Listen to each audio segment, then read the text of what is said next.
diagnosis because treatment will be discussed in other lectures. And not to make it so wide, I just want to focus on the main terms in this first talk.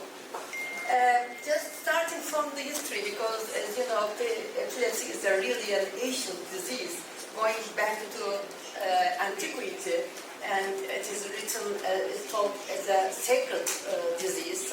Hippocrates wrote a book on it as a sacred disease.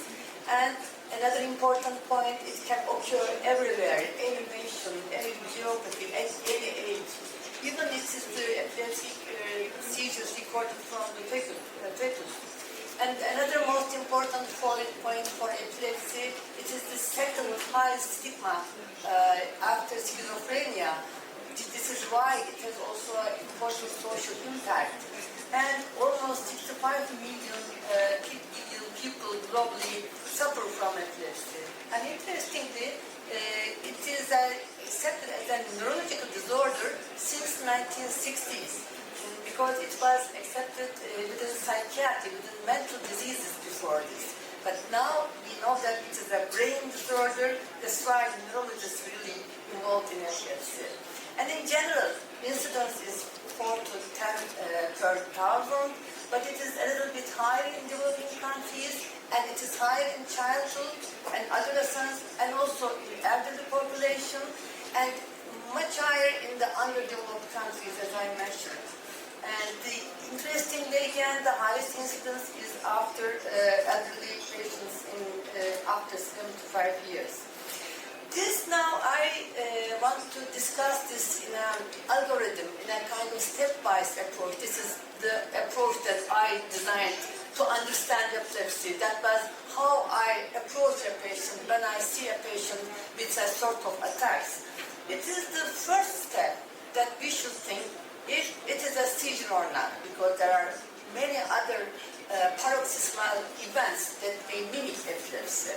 And the second is what type of seizure, we will discuss this later, then what type of epilepsy and what type of epileptic syndrome.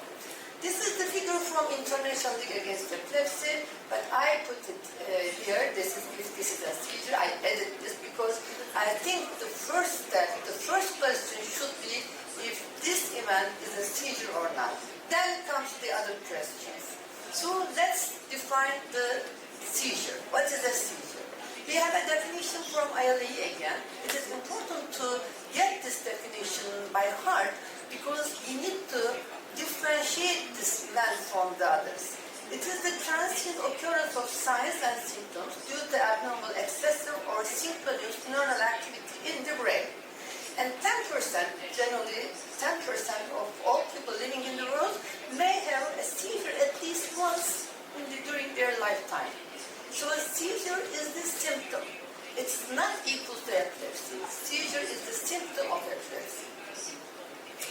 So the first question would be if this event that we see in the patient is a seizure or not. Why? Because there are many other paroxysmal events that may easily mimic epileptic seizure. So we need to differentiate these events from epileptic seizure in the beginning.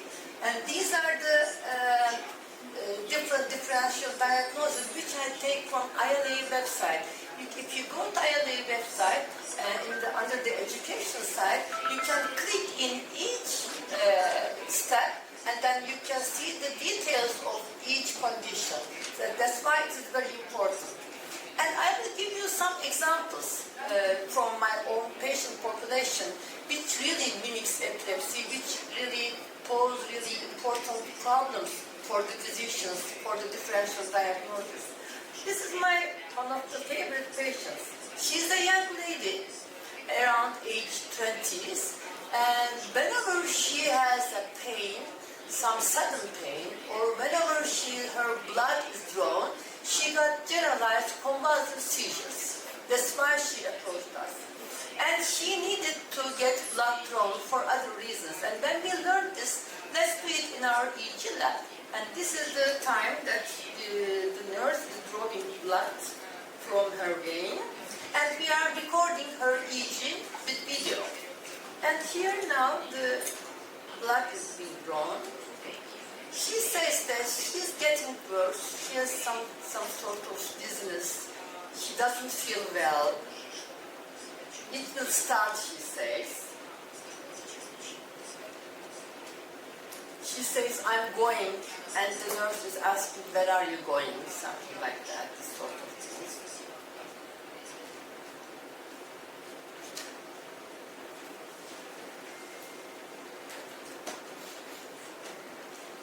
Now they finished taking the blood. Her eyes deviated to right side. The head is deviated to the right side. She looks a little bit pale. Now, eyes deviated to the left side.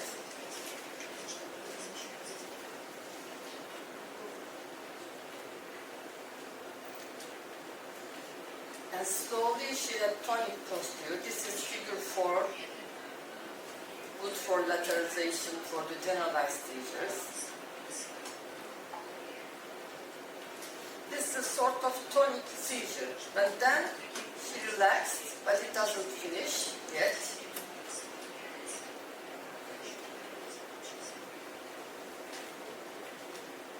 And she will start this sort of myoclonia.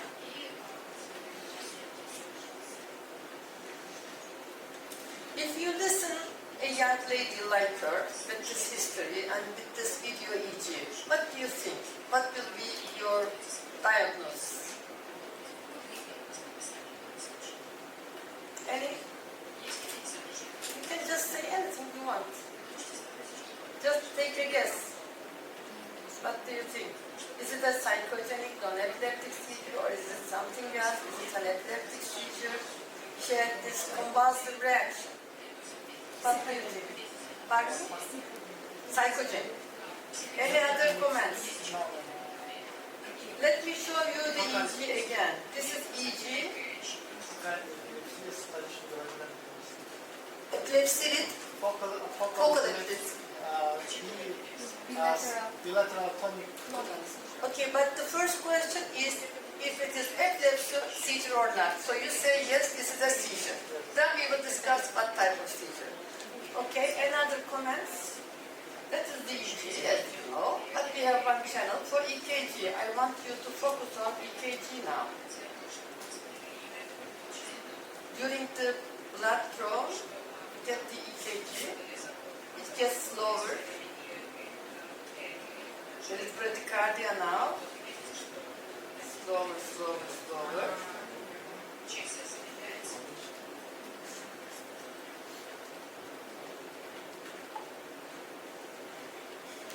And it stops here. Now there is no pulse, as you see here. And she is pale. At the same time she is wet. She perspires. She is sweating. And still nothing here. She has asystolia. And during the asystolia she has anoxia, of course. And the convulsive event started. So, of course, if we didn't have this video EG, we may easily miss because that's a really convulsive event. But it's not a seizure, it's not an epileptic seizure. This is, we actually published her. This is a convulsive syncope. This is called convulsive, reflex convulsive syncope. Why it is reflex? Because it is due to a sudden unexpected pain or some during the blood draw. And she had implanted cardiac pacemaker because she had almost 45 seconds asystolia, which is really very impressive and very dangerous for her. But this is not an epileptic seizure, so we should not treat her as an epilepsy. So that's why we need to really differentiate the condition. This is another one, another lady, but she's an old lady. And whenever she stands up, she falls down. And she was on 2 anti-seizure medicine when she came to our outpatient clinic. And we again asked a video EG from her. And we let her stand up during the video EG recording. Of course, people are just helping her. She's now standing. And she started to lose her balance a little bit. And fell down, but now you can see the EKG again with the asystolia. She had again a cardiac asystolia and she fell down. So although she was diagnosed to have atonic seizures, these were not atonic seizures, these were cardiac asystolia, so syncope due to cardiac problem. So she implanted pacemaker immediately and she is now totally safe from this kind of attacks. So, and this is again a life-threatening condition because there is a cardiac problem here. It is different than the other syncope, but again, we should be very careful about these patients not to lose this precious time with anti-seizure medicine. Okay, but these are easier to diagnose maybe. But of course, again, as common as syncope, I'm sure that almost all of you saw this kind of patient in your outpatient clinics. He is hyperventilating and he was suffering from seizures for many years. He was on 4 drugs and when we record seizures, these were the seizures that they complained. He was hyperventilated and continued to hyperventilate and starting to stiff point posture, I must say, and that was all. And it was psychogenic non-epileptic seizure, but then we decreased his number of drugs and 1 month later he called me and he sent me a video with a real epileptic generalized tonic-clonic seizure. Then we learned that he has already epilepsy for many years but seizure-free, but he was suffering from psychogenic non-epileptic, that's why he has increased the drugs. And when we decreased the drugs, then his real epileptic seizures appeared again. So we must be careful about this double condition which may be altogether psychogenic.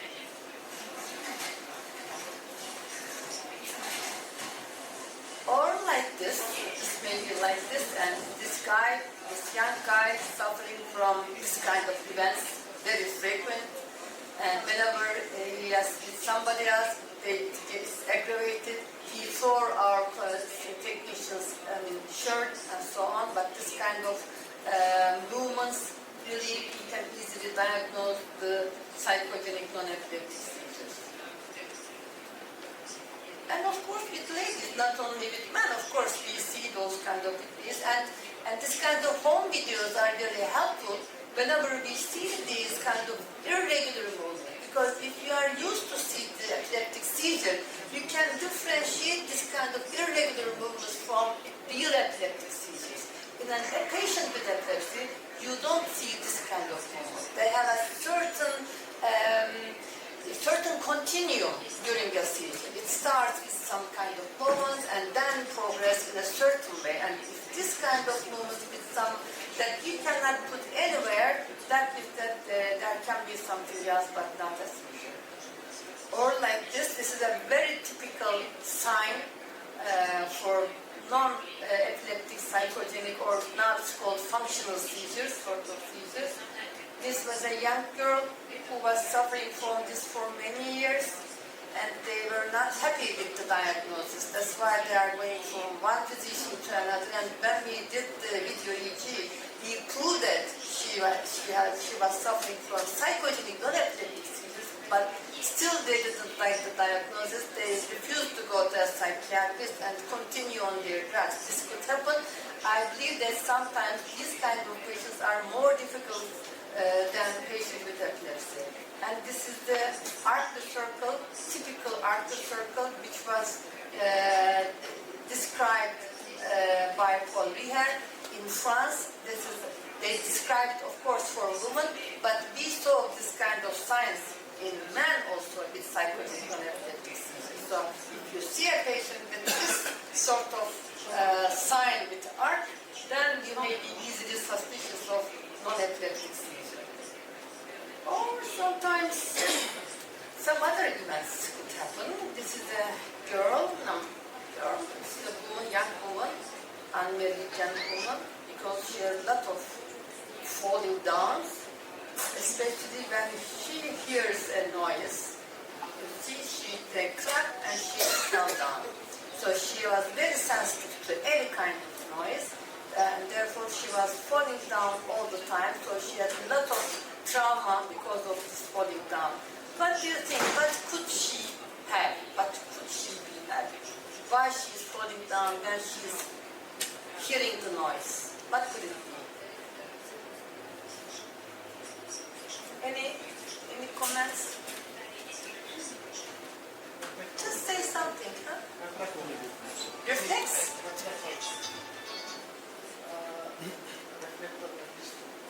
Reflex epilepsy? Is that Seizure. reflex seizure? Connected with reflexes. Reflex seizure, you want to say, connected to the auditory impulses.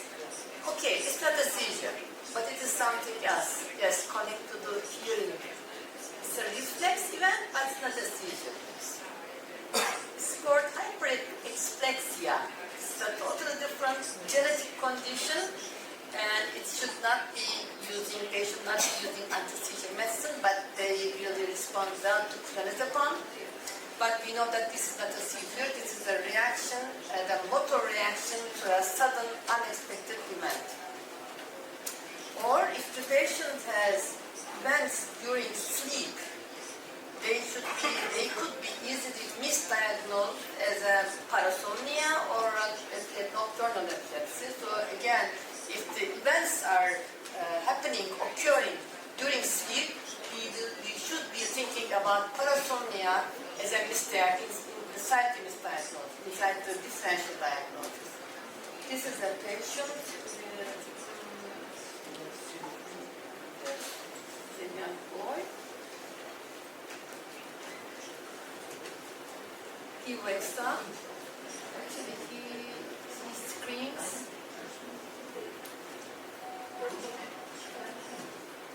He wakes up, but he's confused. He doesn't answer.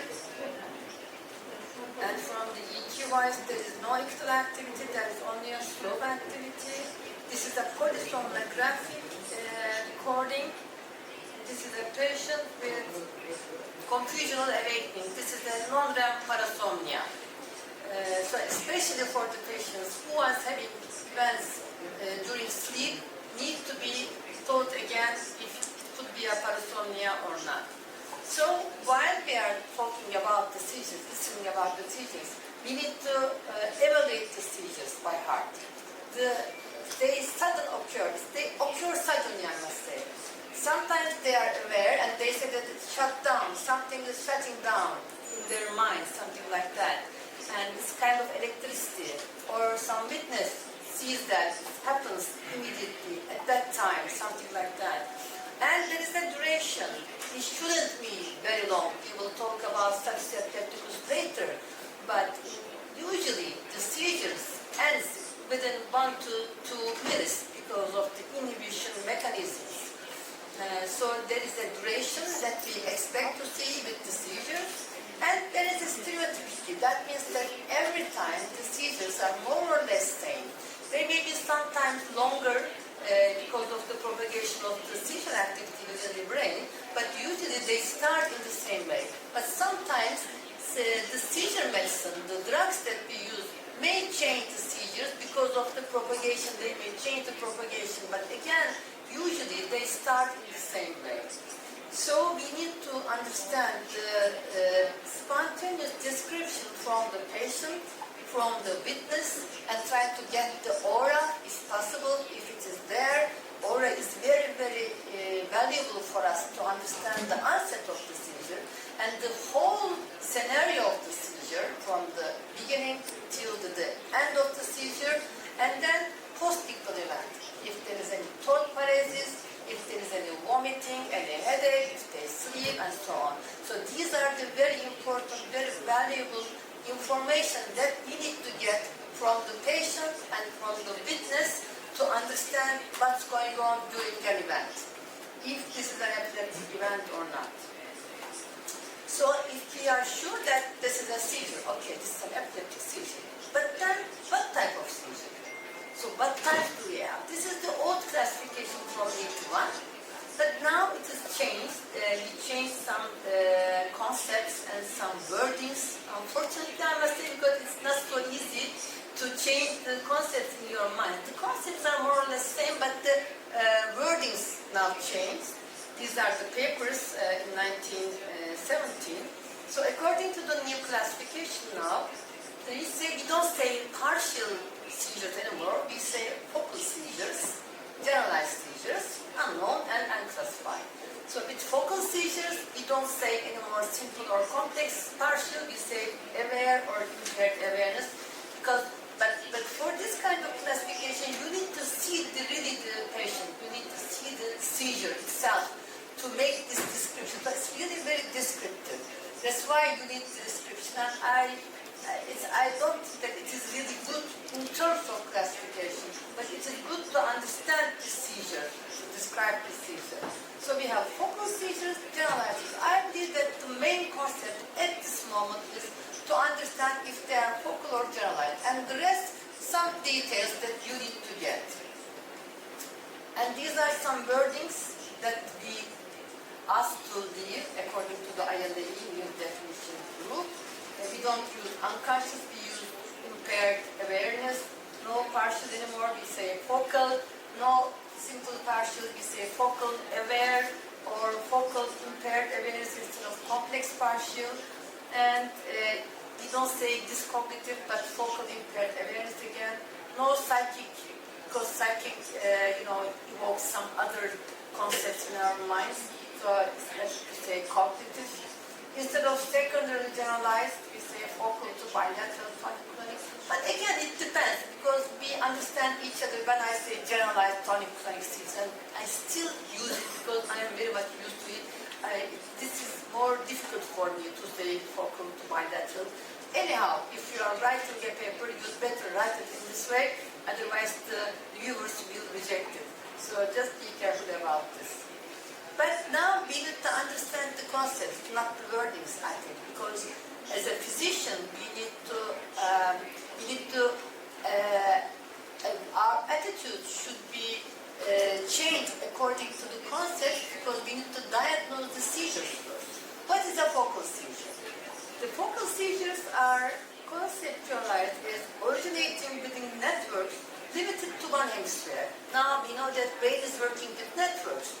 Here is a network, but this is a limited network to a certain hemisphere, to a certain lobe. Here, for example, this is a temporal lobe. It may stay limited to the temporal lobe here, or it may propagate from one lobe to another, from one hemisphere to another, using the known pathways. But there is always a start. There is always a certain start, onset at a certain part of the brain. So these are called focal seizures. And the focal seizures, as I mentioned, could be aware or impaired awareness. It could be either with focal motor onset or non-motor onset. It depends on the description or all the semiology of the seizures. So let's see some seizures.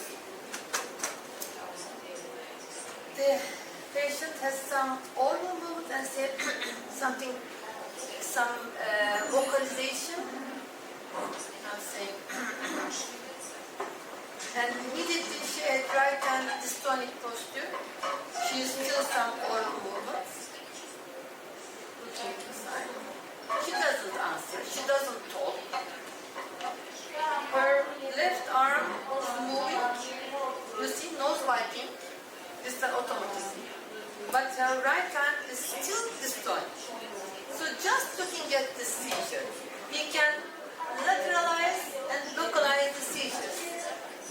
Any comments? Where do you localize and where do you lateralize?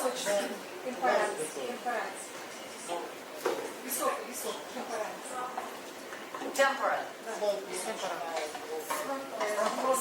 Frontal? Somebody says temporal. Who says temporal? Temporal. Let me see the hands. How many people say temporal? Don't go to pathology. We're just talking about this. Pathology is different. It could be anything in the temporal lobe. We don't know the pathology. But it could be temporal. It is temporal. Lateralization, left or right? Was it left or right? She can't speak. Dystonic temporally posterior on the right side, and automatism on the left side. Left, yes. This is focal with impaired awareness, motor, onset, automatism. So it is temporal lobe, non-dominant, left. And yes, this is medial, this is hippocampal particulars, but it could be a DNET too. It doesn't matter what is the pathology behind, but it is a medial temporal lobe epilepsy and seizures due to medial temporal lobe epilepsy. And this is the typical semiology, the vocalization, early non-versive head deviation on the same side, ipsilateral side, oral automatism, right hand dystonia, left arm nose wiping. So the whole picture told us that this is a focal seizure, and left medial temporal. What about this?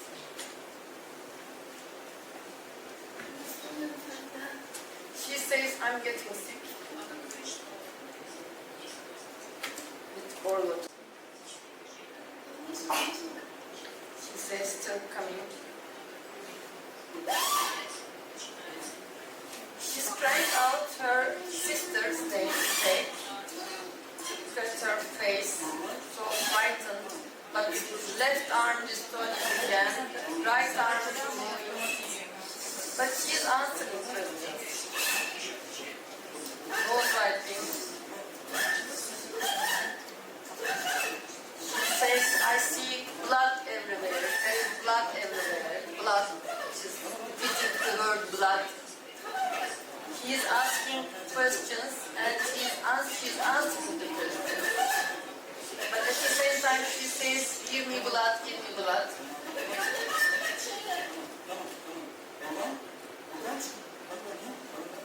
He's asking, what is this number? How old are you? She gives the right answer. Which school do you go? She gives the right answer. She can respond, she can talk, but at the same time she continues her automatism. She's still chewing and still responsive. So what do you think? Is it a seizure? She's so frightened, screaming. Is it a seizure or not? First question. Yes, this is a seizure. Then can you lateralize and localize the seizure? Left or right? Right hemisphere. Why do you say frontal at the time? How do you? We have some features. She has oral automatism. She is speaking. She has dystonic posture. Yes, this is the temporal. And which side? Left or right? Right side, which is a non-dominant side for her. This is focal, aware, motor, automatism, right medial temporal. And this is how do we evaluate those patients. These are our patients who were operated on many years ago. She's completely seizure-free now, all of them. This is a EEG, ictal EEG, with the ictal onset from the left temporal, medial temporal electrode. This is the sphenoid electrode that I used to use many years ago. Now I'm not using it anymore. And we have MRI with a nice hippocampal atrophy here and sclerosis. And this is the PET scan with left hypometabolism. And she underwent left anterior temporal lobectomy. This is an evaluation for a left temporal lobe epilepsy. So everything is concordant, all the data, semiology, EEG, electrophysiology, and PET, and everything. So this patient underwent epilepsy surgery. But these are the patients who are most resistant, and we will discuss them later on. But the point is here, the seizure-wise, this is a focal seizure, and we can, if we want to diagnose more, we need to do other investigations and to see that this is hippocampal sclerosis, by the way. This is another lady.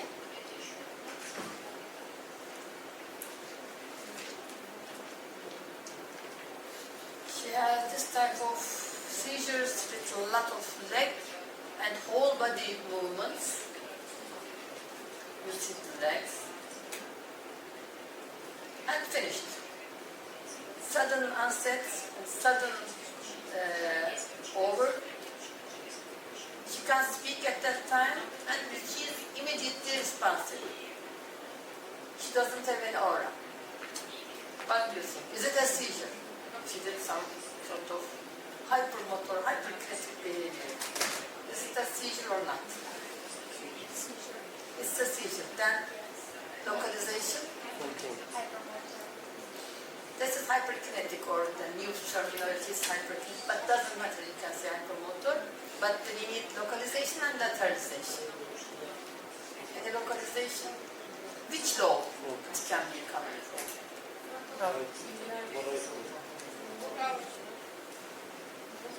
And can you lateralize, left or right? I agree the ones with who says frontal, because this type of hyperkinetic, hypermotor movements usually arise from the networks which involve the anterior part of the frontal lobe, also cingulate area and orbitofrontal area, and the network may involve insula and the medial temporal lobe area. But this is a frontal lobe seizure, and we can hardly lateralize just looking at the seizure, because it's not really reliable. The way of what we see in the seizure is not reliable in terms of lateralization, but we can localize it to frontal lobe. This is focal, impaired awareness. She cannot remember anything. She cannot talk during the seizure. This is motor, hyperkinetic. This is right frontal. I know it. Why? Because she has a cortical dysplasia here, and she was operated and completely seizure free. It is why important to understand if it is a focal seizure or a generalized seizure, because if it's a focal seizure, that means that there is something ongoing in the brain that we can perhaps find out and perhaps resect that area to give cure to the patient. That's why we need to differentiate focal seizures from generalized seizures since the beginning when possible. Another patient, a young patient, who has a pain, sort of pain or feeling on her right arm. You see the right arm tonic posture. This is a tonic right arm event, I must say, seizure or not. And she can communicate during the seizure. What do you think? This is the only sign. Sometimes it may be bilateral tonic. Maybe parietal lobe, left hemisphere. Yes, the type of medial zona. Okay, you can, with this type of seizure, you can really lateralize and localize the seizure. But first, let's kind of classify. This is focal, aware, she can communicate, motor, and what we see right arm tonic posture. First, we describe the seizure, and yes, we have an MRI. As you say, this is just left side. It is again within the motor network, and she was operated. I didn't put her. Probably Mustafa will show her videos later on, but she was operated. But this type of seizure shows us that this is a tonic seizure, focal motor seizure, and it could be related to the premotor area. But of course, it doesn't mean that it is coming from premotor area. It may start from parietal lobe, as you say, and then spread to premotor area. But the type of seizure implies that this is a network, motor network involvement of the left hemisphere. And these are some, I will show them all together at the same time because they have common semiology. What are they doing? All of them have the same semiology.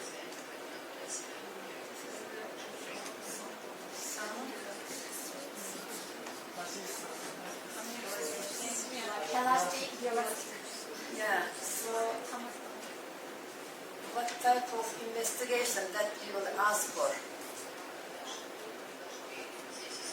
What do we expect to see on MRI?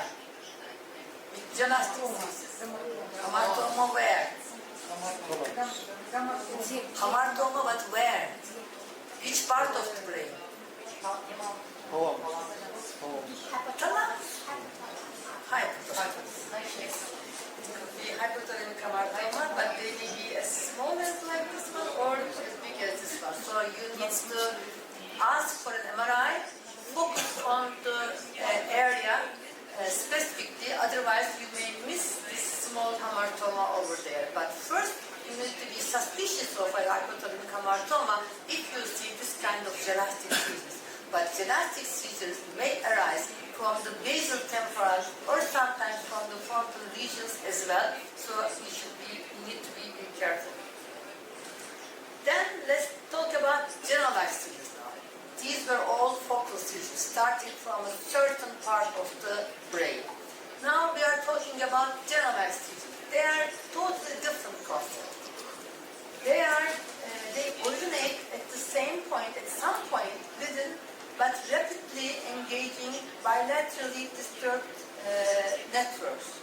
Again, we are talking about networks, but these networks are bilateral. This is an epileptogenic network, but this is always bilaterally involved in the brain. But it can start from frontal or occipital, from left or from right, but there is always the same network. And there are certain type of seizures that we expect to see with this type of epilepsies.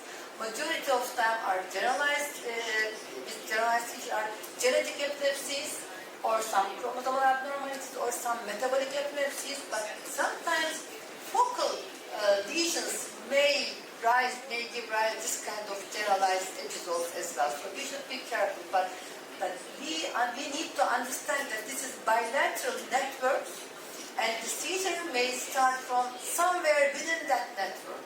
And that's why there are some animal studies from absence rats. These are the genetically absence rats, class rats. They demonstrated that the seizure onset is from the somatomotor cortex just within seconds, milliseconds before the seizure. They can demonstrate it with the intracranial recordings from the animals. But we don't call them focal seizures. We know that these are bilateral networks, and they give rise to typical type of seizures like absence, myoclonia, tonic-clonic, and the others. Like this. You can immediately recognize this girl with a she's hyperventilating. As you know, hyperventilation is a good provocator of this kind of seizures. Now she has head and eye deviation, a little bit blinking, and it's finished. What is this? What type of seizure is this? And you see the EG here. This is the most important key. This is an absence seizure. Let's define according to the classification. This is a generalized seizure, non-motor, typical absence. And this epilepsy is childhood absence epilepsy, because absence seizures may be with other type of epilepsies, but this is an epilepsy with absence seizures, so this is called childhood absence epilepsy. This is another one. Some jerky movements, a young guy. What are they? Yes, these are myoclonia. And this is the EG with polyspike and wave, generalized polyspike and waves. So this is another generalized seizure, generalized motor myoclonic. So, but the epilepsy type is the juvenile myoclonic epilepsy. And this is a Rett syndrome, baby with Rett syndrome with an epileptic spasms. So, these are infantile. We have pediatric neurologists, I know. I'm sure that they saw many every day. Yes. And this is another patient with kind of atonic seizures. This is a patient with an Gasto. So while we are talking about the seizures, there are motor systems and seizure semiology. If this is a primary motor cortex involved, this is focal clonic If it is premotor and supplementary motor cortex involved, these are asymmetric tonic seizures or supplementary sensory motor seizures.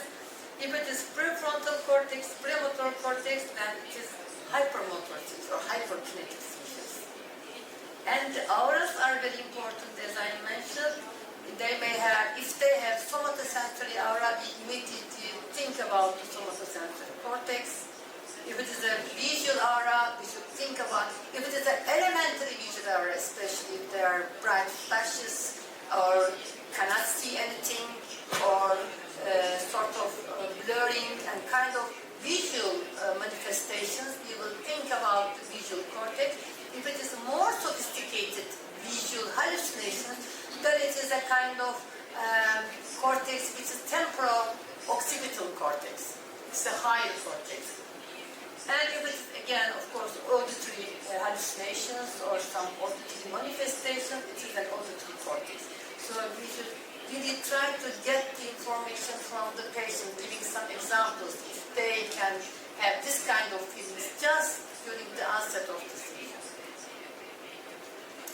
So if we decide that it is a seizure, okay, what type of seizure? Yes, I find this is generalized or focused seizure. Then what type of epilepsy? So we have a definition of epilepsy different than a seizure. Epilepsy is a disorder of the brain characterized by an enduring predisposition. This means that there is an ongoing process in the brain to give rise to recurrent seizures. This is important. And epileptic seizure is the symptom of epilepsy, which is a chronic condition. It is not only a seizure disorder, but it has also some consequences, neurobiological, cognitive, psychological, and social consequences of this condition. So it's a whole complex condition. And you need at least 2 seizures to make the diagnosis of epilepsy, which means that a seizure is okay, 1 seizure, but then if you see another one, that means that it started, epilepsy started, the brain or the neurons started to give rise to recurrent seizures, which is epilepsy. But sometimes, even with 1 single seizure, we may diagnose an epileptic syndrome like juvenile myoclonic epilepsy. If you look at the EEG, if you just see the patient, we can make the diagnosis with epilepsy only even with 1 single seizure because of the clinical conditions. So the seizure is the event, epilepsy is the disease. And how can we make the correct diagnosis? It is very difficult in the beginning. If this is epilepsy, if the patient will continue to have seizures. We have some clues. If there is a prior brain insult like a stroke, like a trauma, like a central nervous system infection, something like that. Or the EEG is abnormal, which we think that, okay, we can make the diagnosis of epilepsy with this one.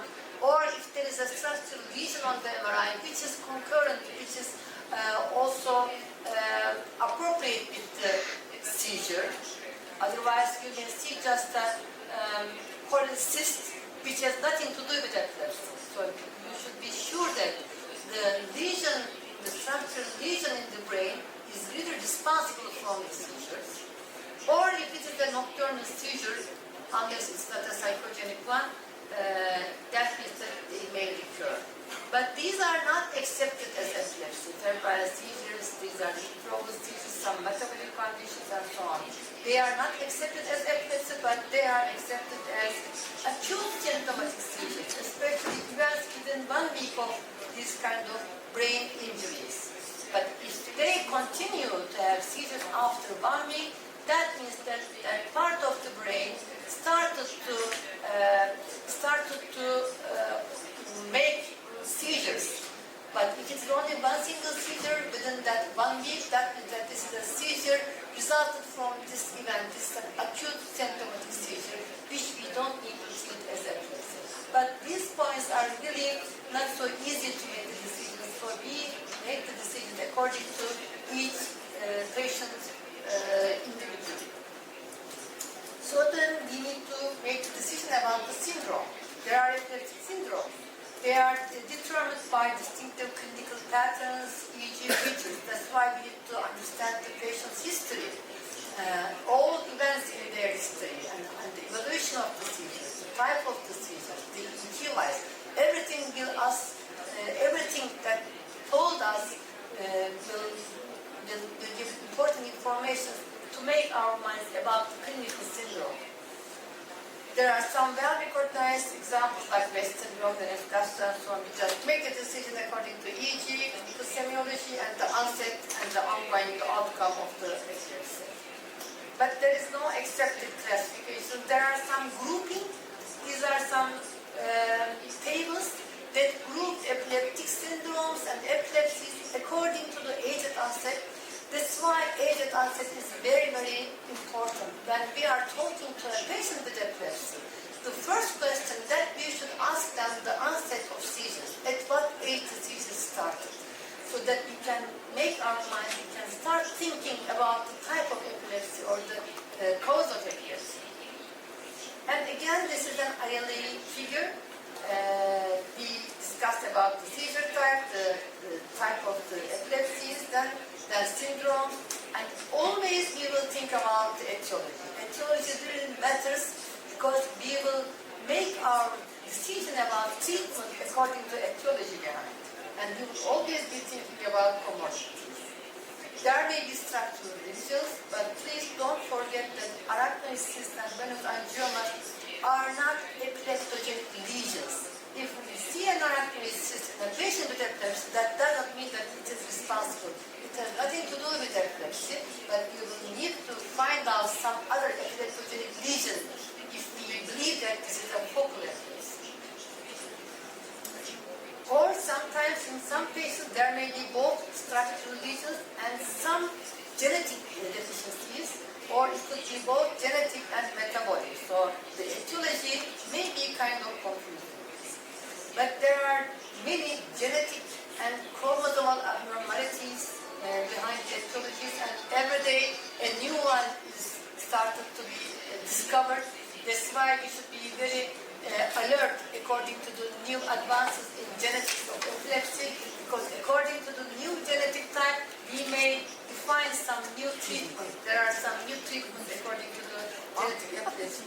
And these are the just recently published papers from ILA with a new, these are sort of reviews of the classifications and the recent concepts. And these are the focal epilepsy syndromes, generalized epilepsy syndromes. Again, there are no classifications, but if we know that these are the syndromes that at this point existing, we try to understand the patient, try to classify or try to diagnose the patient according to this type of epilepsy syndrome, because some of them are self-limited. This is very important. If we diagnose these patients, that means that these patients, the epilepsy in these patients will be resolved after certain age, but otherwise none of them will finish. So we don't know any other epilepsy that will resolve after certain age, but these are the epilepsies that are self-limited. And these are, I think there is another lecture about it. These are some syndromes with developmental and epileptic encephalopathies, and these are the papers. So these are the grouping of the generalized epilepsy syndromes with journey, and these are starting from at the juvenile age, and these are focal epilepsy syndrome, and some of them are combined. In some epilepsy syndromes there are both focal and generalized seizures, and they are usually genetical type of epilepsies. And there are also different metabolic epilepsies. These are rare, but they are there, especially during childhood. So that's why we need to try to understand the etiology behind. And there may be infection-related, there may be immune-related. Now we learn more and more about autoimmune epilepsies and autoimmune encephalitis. And for diagnostic evaluation, we need to have EEG, and we all know that. And sometimes we may need video EEG for correct diagnosis, and CT, but we prefer MRI for structural lesions and different lab tests also. Just a few last slides about the diagnostic value of EEG. EEG doesn't mean everything. If we see some pathology in the EEG, it doesn't mean that that patient has epilepsy. It may be just a genetic trait in the EEG that we see, but the patient may not have seizures or epilepsy, but they may have some relatives who has epilepsy. So we should not rely 100% on EEG. So it should not be used not to exclude epilepsy, but not to include epilepsy as well. EEG support the diagnosis only. And sometimes we ask for EEG, especially I usually ask for short-term EEG, especially if the patient has seizures during sleep. And long-term EEG is asked if we need EEG for the diagnosis and for the, of course, classification of seizures and to understand the seizure onset, if the patient is candidate for epilepsy surgery. And there should be some standard instructions, standard way of reading EEG, standard way of recording EEG, so we should be careful about these standards. And for imaging, MRI is asked to see the structural abnormality, because if we are sure that this is an absence epilepsy, you don't need to ask for MRI, because you know that there is no structural lesion behind an absence seizure. Child with absence epilepsy is a genetical epilepsy. But if you are sure that it's a focal epilepsy, focal seizure, then there may be a structural lesion behind, then you need to ask an MRI, high-quality MRI. CT can be used for emergency, or if MRI is contraindicated, or if you want to see the blood or calcification or extra. But MRI is, of course, superior to CT. If there is no lesion, but you are sure that this is a focal epilepsy, then that doesn't mean that it is not there, but you don't see it. Then you try to see it, or you try to do something else to understand. So the quality of MRI protocol is very important. fMRI is used for the functional cortex, and PET is not the ordinary investigation that we use it only for candidates for epilepsy surgery, but not for ordinary general investigation.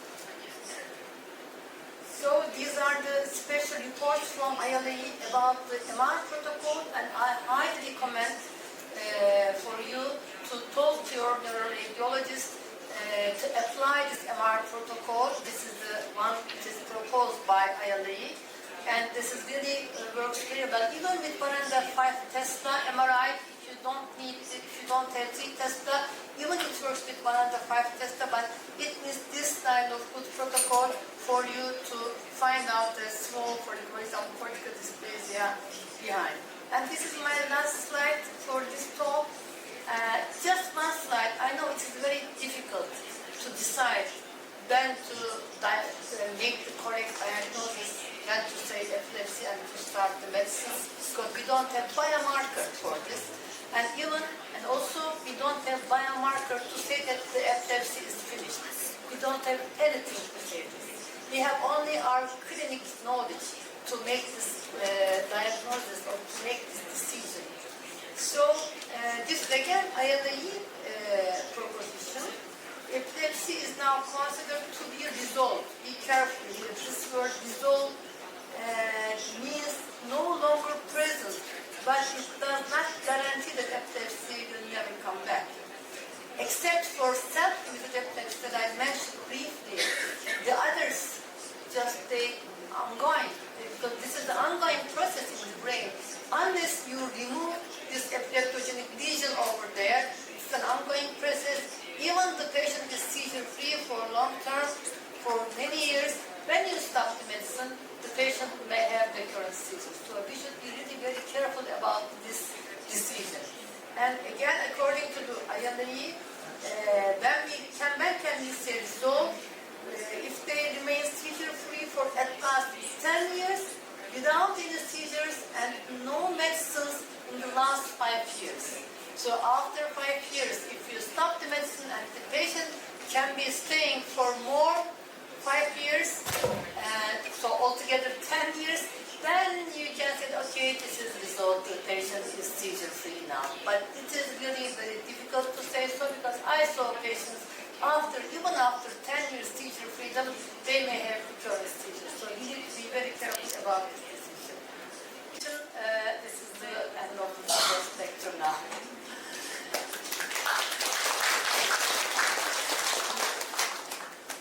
Any questions or comments? Большое, профессор. Есть вопрос. вопросы?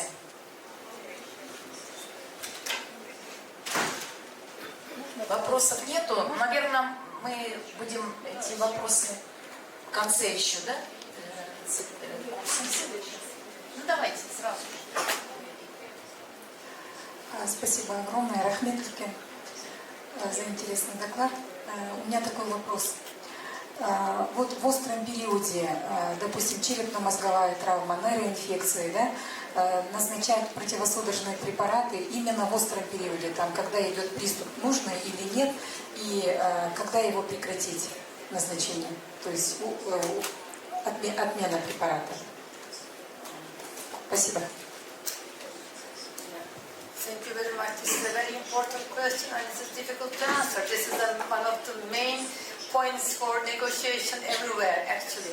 But in general, it is accepted that the seizures within 1 week is acute symptomatic seizures, and if there is such an event, we start anti-seizure medicine for the prophylaxis of this short term.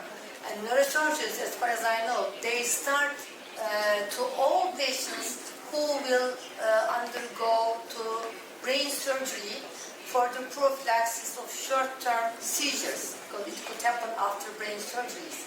But it is recommended not to exceed 1 month. If the patient doesn't have any seizure, or if there isn't any sign that the patient will have a seizure. But if you see a certain, very remarkable spike and wave activity in the brain, I will hesitate to stop the medicine if the patient has a really serious brain trauma, for example. Or if the patient has a stroke, which is a cortical stroke, and as you know, the cortical lesions are more prone to develop epilepsy, I may start again hesitate to stop the medicine. So it is really very individual, but in general, if you want to say in general, we start the medicine, we follow the patient, and this is recommended for 1 month. And during that 1 month period, if the patient doesn't have seizures, and if there isn't any clue that the patient will develop any seizure, then you can stop the medicine and wait. And if the patient has some seizures later on, then you can start medicine because you know that they develop epilepsy. But again, if the patient is very old, you may not want to risk the patient to develop a generalized tonic-clonic seizure, for example. Then you can just continue with a little dose of anti-seizure medicine. That's what I do usually. That's why I make my decision individually to all different patients. But in general, 1 month with drugs and then stop gradually and then wait what will happen.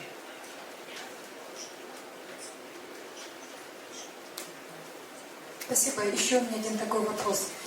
Вот у детей до 6-летнего возраста по некоторым литературным данным пишут, что нельзя назначать карбамазепин, потому что он может формировать вторичный там, зеркальный очаг или как бы может потом провоцировать приступы. То есть как бы мы на сегодняшний день карбамазепин широко применяем при фокальных приступах у детей. Как вы думаете, нужно ли назначать карбамазепин детям до 6 лет? Спасибо. Thank you again for this important question. I know that we have pediatric neurologists among us. In some patients, in some certain syndromes during childhood, like childhood occipital seizures or Rolandic seizures or mid-temporal seizures, carbamazepine may induce ESES in some patients. That's why it's not very much recommended for those patients. And even in those patients, it is not recommended to start the medicine with Rolandic epilepsy, for example. That's why it's essential to make the diagnosis of epileptic syndrome. Which type of epilepsy we are talking about? If this is a temporal epilepsy, why not to start carbamazepine? It's a very good drug that can prevent the seizures. But if it's the Rolandic epilepsy, I would hesitate to start carbamazepine because it may induce ESES in those patients. This is a totally different genetical type of epilepsy. So again, it depends on the diagnosis of the etiology and epileptic syndrome behind. We cannot make a general statement that carbamazepine should not be used during childhood. It may not be used in certain type of epilepsy. Thank you very much.